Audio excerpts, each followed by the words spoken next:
So my Whoop band is showing me a 93% recovery. That's pretty insane. My HRV is up, resting heart rate is down, respiratory rate is down, sleep performance is up. So sleep is a superpower. Sleep is something that I highly recommend that you prioritize, because the next day it's going to help you reduce your cravings for things that you don't need. It's going to help you be in a better mood. It's going to help you focus better. It has this wide array of things and benefits that will really work in your favor. If you have a good night of sleep, you are rest assured a very good next day. So a good day begins the previous night. That's what I believe in. That's how I've practically felt. The only real difference is I slept 7 hours instead of 5.5, 6 hours or 6.5 hours. That marginal 30 minutes, 60 minutes, 90 minutes extra sleep, it just compounds into that much more of a snowball benefit for you the next day. So do prioritize your sleep. Go in and focus on your sleep. I have this very bad habit of looking at screens before bedtime. It really messes with the chemicals in your brain. Don't do it. It's something that I'm going to work on. There are a couple more priorities this week. One thing would be to set up the website for Miramar. So I'm going to be contacting a few agencies. You'll be right there with me, and we will speak to them about how we can go about the entire website making process. I'm most likely going to go with the Shopify platform. If you're getting into e-commerce or D2C, then I highly recommend Shopify as well. It's just best practices. We'll get more into that as the week goes along, and you guys can see how I'm making my decisions. The second thing is very interesting, is that I'll be making an app for Access Ultra. So in the process of speaking to agencies for that, I am probably going to look for 2 different agencies for this, one for Access Ultra and one for Miramar, and let's see how that works out. I also need a performance marketing agency. I know quite a bit about performance marketing already, but I think that I don't want to waste too much of my money trying to experiment on my own or trying to learn it. So the foundational knowledge that I do know in the subject, I'm going to use to find a good agency rather than experiment myself. We'll discuss about customer acquisition costs, lifetime value, all of that, optimizing the numbers, and how to build a good brand and how that results in a higher lifetime value, and how it results in a lower cost of customer acquisition, and how all of these equations come out to building a great, beautiful product, brand, and company. I'm going to start the day off. Mondays, my gym is shut. Unfortunately, if you've been watching the vlogs, you know that. Very weird rule, but I guess we just have to play the cards that you're dealt.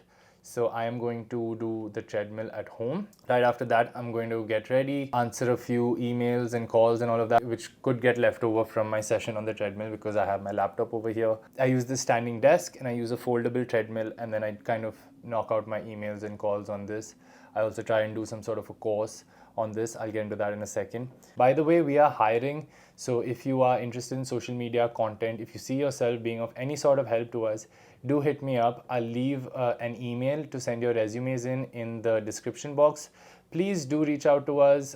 We are very different in how we select talent. Our work culture is very different, but we have an insane vision. You'll be part of the early team, and we would love to have you come in, see if you're a culture fit, and we can get started with that. Editors especially, anybody who's really proficient in content, who has a different kind of an outlook on it, who has broad experience in multiple different things and wants to be a part of this vision, please do reach out to us. I would love to connect with you. I'd love to have you on board. Coming back to some more treadmill talk. I'm just going to get started on the treadmill. I'm going to start it up. Oh my God. Man, being in that folded posture was also a little bit of a workout. What I'm going to be doing while I'm on the treadmill after we have this chat is go through this photography course actually. So I have the Fujifilm here. I told you all I'm going to be spending a little bit of time getting to know the camera. The vast majority of people, whether it's Gen Z, Gen Alpha, or whether it's even some of the older generations, the concern with a camera, the interest in a camera is so much more. We've become such a visual society. Everything is highly dependent on sharing how you perceive things via this visual medium. A lot of it is just like sharing your story in whatever way possible. This is an example of that. This vlog is an example of that. Everyone just wants like more and more improvements in this visual sharing mechanism so that they have more and more unique ways to display their art or display their story visually. Visual. There's a lot of focus on the visual. Everyone wants to replicate what they are seeing, their POV, onto their social media. So it's super important to understand the camera really well. I think it's a life skill. Before ChatGPT, everyone was like, you gotta learn coding, you gotta learn software development, and it's still very, very important. Maybe more so to be good at doing prompts for AI rather than just coding itself, because that's become like a lower level talent now that AI can do it for you. It's gonna keep iteratively getting better, and it's gonna be able to do more and more, but you should be able to tell AI what you want out of it. What I really find interesting is how the prioritization of what people want to do in life changes over generations. So maybe baby boomers, it was like engineer, lawyer, doctor. For millennials, it kind of shifted around. You had more of the software stuff go in there that represented the changing job market and changing interests and a sign of the times as a whole. Now what you're seeing with the newer surveys that are coming out is people are saying they want to become YouTubers, they want to become e-gamers, they want to become streamers, they want to become content creators, they want to become influencers and all of that stuff. That is why it is so much more important to learn how to use this. And I'm not really talking just about a professional camera. I'm talking about any sort of camera. The best camera is the one that you have in your hand. So for me, once I get into any topic, I just go down the rabbit hole. I call it my own version of deep learning. This is an example of that. When I got into content creation, for about a year, I just messed around with my iPhone. You can use whatever phone that you have. Most phones come equipped with a camera, so that shouldn't be much of a problem. But then I went down this whole slippery slope of purchasing equipment. I'm kind of grateful for that today, but it's not a necessary investment. I use everything that I bought. There's a monitor on top of my Sony camera. I have this for photography, and I have all sorts of camera equipment lying all over the house. But I'm only using that today, which is about a year and a half after I conceptualized this whole idea of getting into content creation big time. You don't need all of that to start. You can just start with your iPhone. If you want to make the first big upgrade, work on audio. Work on getting a microphone like this. This is the DJI mic. You get the DJI mic 2 now. You have some options from Rode. Research it. Go on YouTube. There's a lot of free content. Figure out what's best. Make a few mistakes. That's how you learn the best. That's what I did. That's what always works. Burn your fingers a few times. That's the best form of learning. So even right now, coming back to the point, I have found this course by Parker Photographic, that's the name of the channel. Learn Photography for Beginners. It's a 4-hour course. This is what it kind of looks like. And sorry about that interruption, guys. My camera stopped recording because I ran out of storage on a memory card.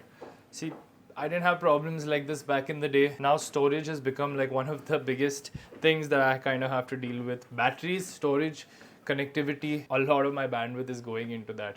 But I figured out how to do all these things because I watch tutorials, because I keep learning, and that is why I am watching this course as well. I was looking at this reflection, and guys, like with the cap and like the hair coming out, tell me it doesn't look like the Sam Sulek profile picture that he has on YouTube. Like, come on, guys. That looks like it. Okay, guys, excuse my excitement, but I mean, come on. First time you see yourself as a YouTube thumbnail, that's pretty insane. 5% each time we post something new. This is vlog number 3. We'll try and make it better. By the way, this is Gaurang. He'll be joining the team. We're excited to have him on board. He'll be working as a video editor, very crucial part of our team. I just remembered that we have a drone and we need to use drone footage in the vlog to make it even more cinematic and cool. We have a lot of equipment and we're gonna keep making the vlogs better and better.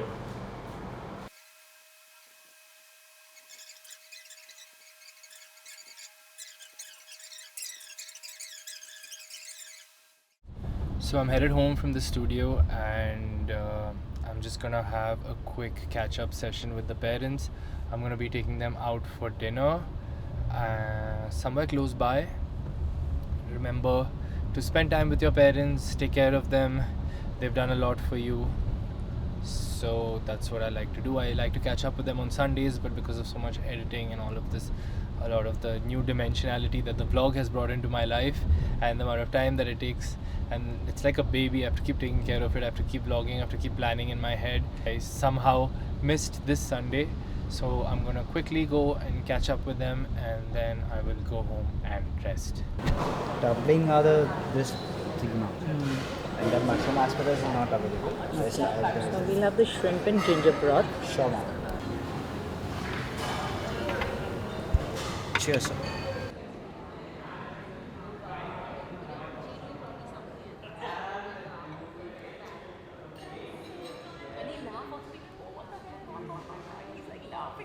Ginger broth.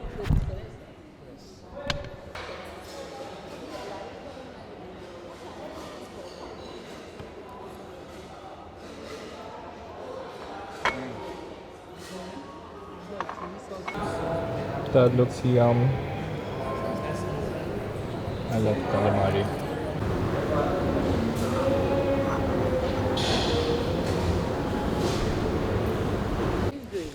My dad ditched us for dinner, but we still have mom here, and she's busy on the phone. Oh, So it's just me watching her eat dessert. Typical. I was just reading the news, and the finance minister has announced the new budget, and the stock market is tanking, which sucks because with this whole career shift, a lot of my income is dependent on my stock market investments. But that's okay because we are not going to get swayed by market sentiments and panic. That is one of the key aspects of being an investor. It is something that troubles traders more than investors. If you stay long term, then you are less likely to be affected by the volatility or the short-term volatility of the market. And I'm a true India believer, so I'm a constant bull. There's no issue. I have no issue with all these short-term fluctuations of people not believing in the country in the short run. While we are on the topic of equity investing, the only reason I am slightly troubled by it is because if I have to dip into my emergency fund for any reason, then I don't want to have to sell anything at a loss. But that's something more of a bridge that we'll worry about if we have to cross it. As of today, that's not really interfering with our life. Since we are on the topic of equities, I thought I'll just quickly run you through some of the books I'm reading with regards to the stock market. Finance in general is something we'll talk about a lot on this channel. It's not one of the niches of this channel, but I think that personal finance is one of the most important topics that a human being should be exploring very, very early on in their lives. So this might be of some help to you. I highly encourage most people, especially youngsters, to understand equity investing. It'll help them with their careers. It'll help them understand the world a little bit better. Equity, psychology, and life lessons, they go hand in hand. Those dots connect very, very, very easily. This is something that I've been into since I was very, very, very young. I opened my first demat account. I don't remember when it was. I don't even remember what the legal age was, but I was investing. I had opened it in the name of my mom, and then I was dabbling in investments through her, small amounts in the beginning, and I made all the mistakes pretty early on, and I have a lot of good lessons from it. But even today, once I have more dependency on that aspect of my life, and when I'm now earning my own money and personal finance has become a major subject in my life, I'm kind of rediscovering my love for stock market investing and personal finance as a whole. So one book that you should read very, very early on in your life is The Richest Man in Babylon. It is one of the most profound life lessons that you can have. It will give you a very good early understanding and give you some very good habits. When you talk about the stock market in general, there's a lot to explore. What I like to do is whenever I'm researching about any topic, I like to order 4 or 5 different books and then study them all together so that I can connect broad concepts. So there's always this debate between trading versus investing and this and that. I'll get books across the niches. Every topic has niches, and you should study all the niches because then you start to connect everything together, and the broader the concepts you have, the better off you'll be with the conceptual understanding of anything. And then the more different niches that you study, the broader the dots will start to connect. If I can make an animation about this, I'll get more in depth about how I kind of build my intellectual framework on the world and kind of build like a unified worldview. Everyone should do that so that you have this multidisciplinary approach to everything. Coming back to the topic of what I'm reading right now, I share everything that I read on Access Ultra Reading. I have put that down here below. Please go and follow that account if you just want to learn about the books that I study via my reading protocol in Ultra. But when it comes to stock market investing, the first book that I am really benefited from is The Autobiography of a Stock by Manoj Arora. This book is amazing. Really breaks down, even at a beginner level how to value a stock, how to approach the stock market, how to approach a company and read it. This is less about trading and this is more about investing as a whole, something that I dabble more in. Here's another one, how to make money in stock market trading. So this is more about trading. I'm not big into trading, but studying it and studying price action and charts and everything, it gives you more depth of knowledge in this field. It won't harm you to understand this topic better. Overall, this is a really good guide,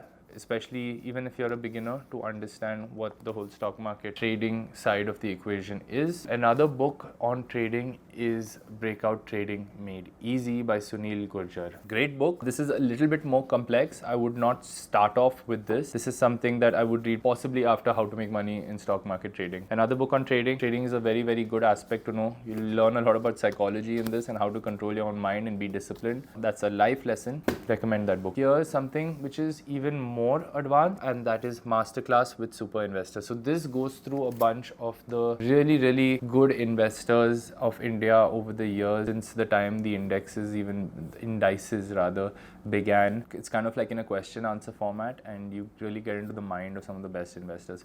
Once you've read the other books, you can go through this one. It'll give you a broader understanding of equity investing, company valuation, and the great successes that have happened in the past. Another bonus recommendation, this is less to do with investing and more to do with owning a business, and this is Romancing the Balance Sheet by Anil Lamba. This was gifted to me by a friend. Very, very popular book. It breaks down concepts really beautifully. This is, I think, designed by the subheader for anyone who owns, runs, or manages a business. This is more designed for people who are, bookkeeping and people who want to understand accounting and bookkeeping and those aspects of a business. But if you're an equity investor, then you are buying a piece of a business. Always remember that. Always look to approach finance with a very broad framework. The lessons you learn will apply both to building your own wealth and to understanding how to run a business. Whether you work a 9 to 5, whether you work in a company, whether you work in a startup, whether you're building your own business, whether you're getting into a family business, whether it's running your own finances, it's really, really, really, really important. It's a life skill to understand finance. Money is an energy. It is less of a real thing. I'm not going to get into the whole fundamentals of money and the formation of currency and how the Federal Reserve came to be, or the whole rabbit hole that is money. But money is a concept. It is not a real thing. As a whole, I believe that topic of money as a whole for an individual should be approached as an energy. And to get into that energy state, you should have a very good understanding of how to control that energy. And when you study a lot about the concepts in this,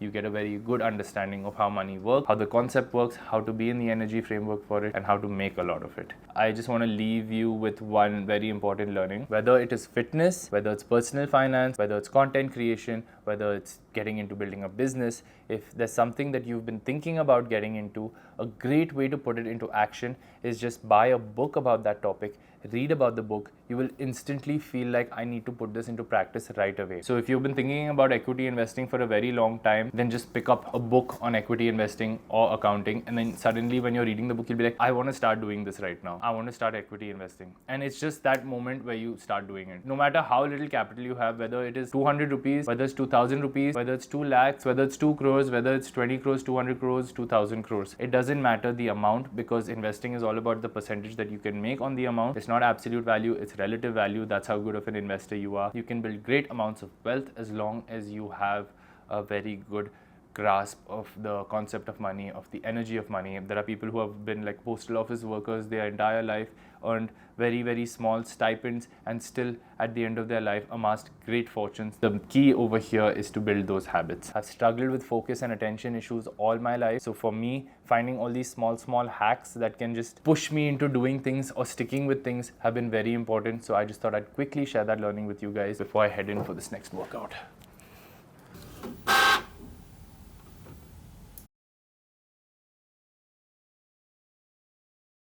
By the way, if you guys haven't already, then go check out the updating show on YouTube. It is so good and so funny. I literally they drop episodes every Monday and I look forward to it so much. Tuesday cardio sorted, 1 hour session. Bang it out easy. This is so entertaining. Such a cool concept. Shout out updating show. So funny. So good. So the workout's all done now. And I have about 5,000 steps registered for today. Now, I could just stop here and then do my cardio at night, but I'm gonna keep going and just finish up the rest of the 5,000 steps in this session alone. Some people might ask why invest all of this time in working out. This is how I look at it. Personal finance and fitness are very, very similar. There's this concept of critical velocity in physics. You may have studied this, but like that's the speed at which a satellite or any object breaks free from the gravitational pull of the earth and then launches into outer space. There's this threshold which you reach, whether it's personal finance, there's amount which you reach after which you can live off of the passive income. Similar in fitness, there's a point that you reach of muscle tone and leanness, or just your metabolism because of your muscle tone, where you can just be at maintenance. You don't have to work out like crazy, you don't have to spend an hour and a half at the gym, but get to that point first. Similarly, personal finance, get to that point first. Chase the capital in the beginning. If your target is 1 crore, 10 crores, 100 crores, 1,000 crores, and your target should be the percentage of that which you can get safely, risk adjusted, year on year, and that's the amount that you can live off. That is your target. Same with your body. You should get to the point where you're comfortable doing just the maintenance. Get that body, get that dream body. After that, it's easier. You have to spend way less time at the gym. It's not even a question.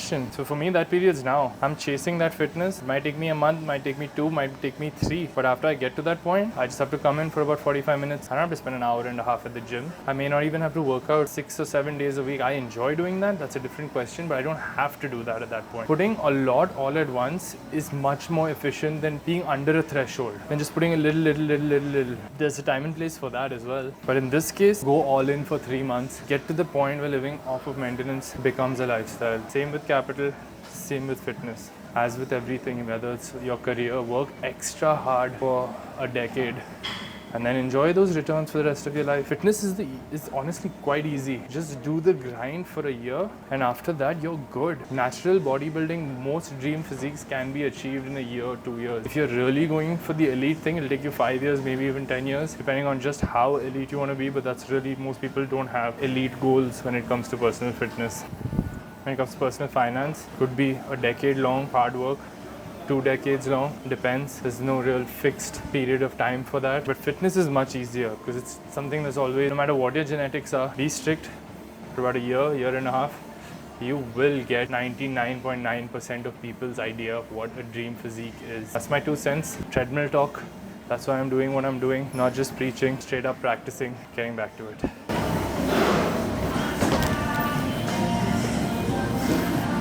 So I spent a large part of the rest of the afternoon and the evening researching how I want to go about the Miramar website. I'm going to go with Shopify as the platform. There's lots of places where you can set up your store. There's Squarespace, there's Wix. You can get one custom made for you from an agency. That's much more expensive. When you're starting off, it's much better to start off lean with anything that you do. So for me, I've dabbled in Shopify in the past. I'm gonna go with Shopify. I know that some of the biggest brands in the world still sell on Shopify. So it's a really good, stable platform. They have a lot of plugins. The Shopify marketplace is really good. It's really good practice to use Shopify to start off a new concept or a new brand. Later on, if you have a lot of custom requirements, which most people don't have, then you can move on to a custom agency made website. I'll be looking up various agencies across India to see which is the best one to make a good Shopify website for me. I will also preferably want the same agency to also do my performance marketing.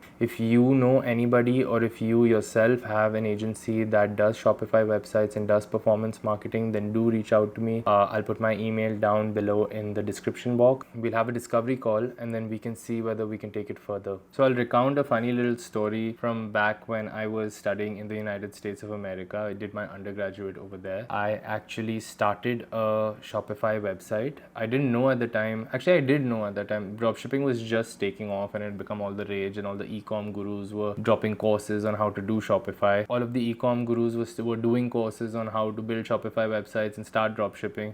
You still see a lot of that. It's a very tough domain to get into, but that time there was a large trend trend for fidget spinners. It was this little tool that you just spin around your hand. I don't know if you remember it, but there was a craze for it and was sold out everywhere in the United States. So what I did was I set up a dropshipping website. I used a bunch of plugins and I found some vendors in China who would ship them over to the United States, and I used to sell that. That website did pretty well. I ran ads to find customers, so I learned how to run Facebook ads. It was purely called Facebook. This was before it was called Meta. I sold a bunch of fidget spinners, but it was something that I was not really allowed to do basis my student visa status. So I had to sell off that company. Shopify had its own marketplace to sell your Shopify stores. I sold that for a few $1,000s. If I actually scaled that up, that could have been a pretty big business, although very seasonal because fidget spinners soon went out of fashion after that. But I also, towards the end, added a bunch of other trending products. So it was a good little niche. And this was the early days of dropshipping where if you just ran anything, something or the other would hit. Soon after that, I did something which today is called private label. And that is, I built my own brand. It was about 6 months after that. I don't know why I did this because I already knew that it was not the thing that you're allowed to do on a student visa especially. But I built another company called, the first one was called The Viral Kingdom. The second one was called Y Society, and that was like an early streetwear brand. I used to follow Virgil Abloh since way back in the day. Actually had met him when there was a DJing gig in Washington DC, which is where I studied, and I was hugely inspired by him. This is before anybody knew who Virgil was. He was doing Pyrex and he was not as big of a name as he was because of Off-White and all of that. And I was so inspired by him that I started my own streetwear label called Y Society, and I would then try and just sell whatever I thought was trending. The designs were really not good. It was really shitty. At least when you look back at your old art, you always find it very cringe, and I do that too. At that time, Game of Thrones was trending. It was like crazy. It was an absolute craze in the United States. Me and my friends used to gather around every Sunday and have watch parties and all of that stuff. So at that time also, I built this private label and I pretended to have a brand association with them. I put all sorts of taglines from the shows and did a Y Society X Game of Thrones collab. This was when Supreme was doing collabs. This was all the streetwear brands were doing great collabs, and it was like crazy at that time. This was streetwear had not even penetrated India yet. This is back in the time where people used to wear the flannels over a white tee and skinny jeans,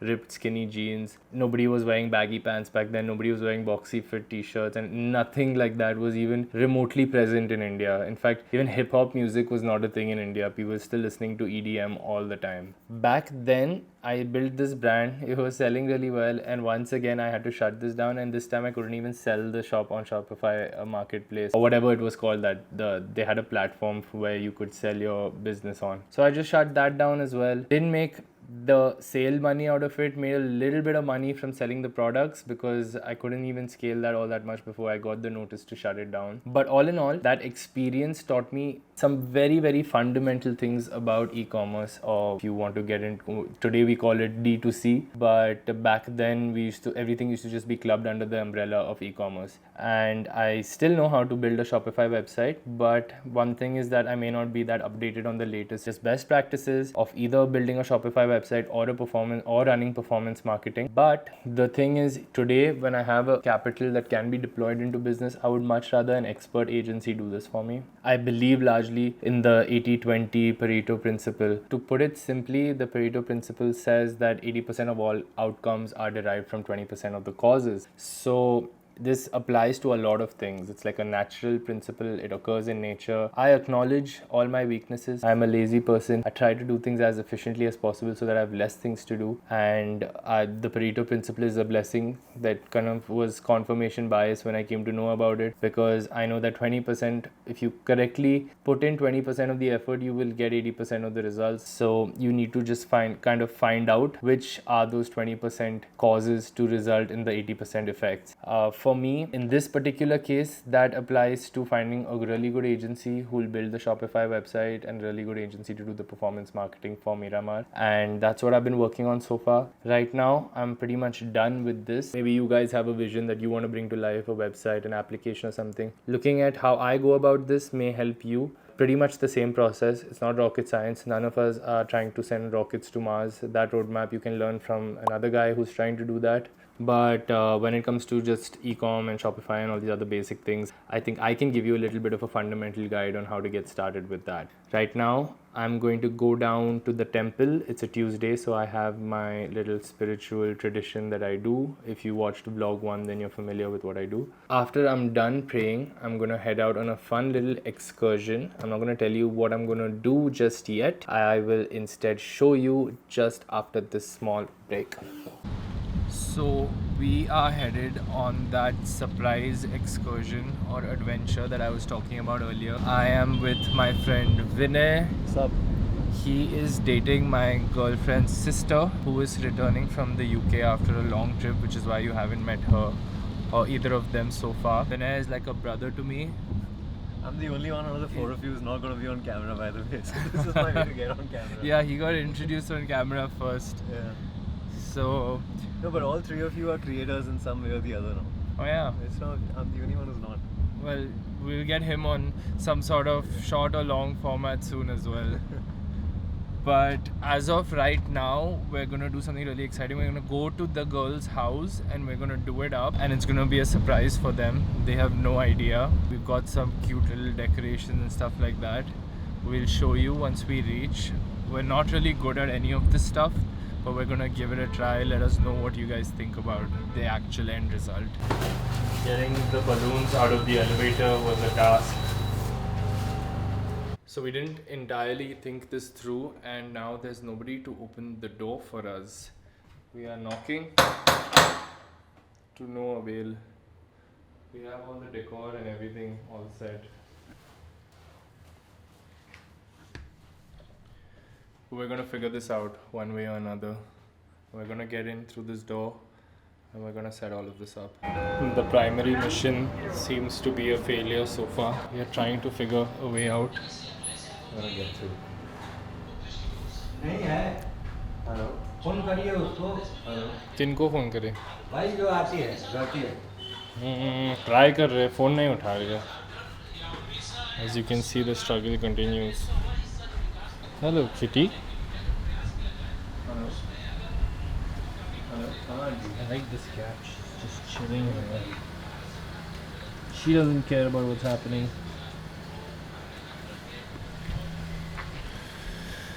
But yeah, we're gonna figure this out. We're gonna get a spare key or find someone to let us in, and we're gonna decorate this place one way or another. Or Vinay suggests that we're gonna Maybe decorate outside. Outside, yeah, maybe outside the house. But there's a will and there's a way. We just gotta find it.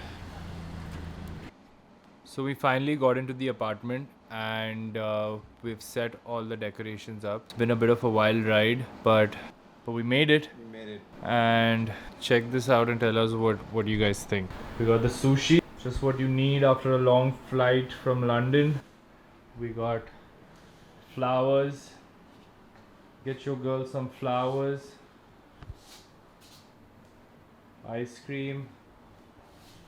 Balloons. More flowers. There we go, man. What do you guys think? I think we did pretty good. Best boyfriend award. That's us. That's us. Let's go.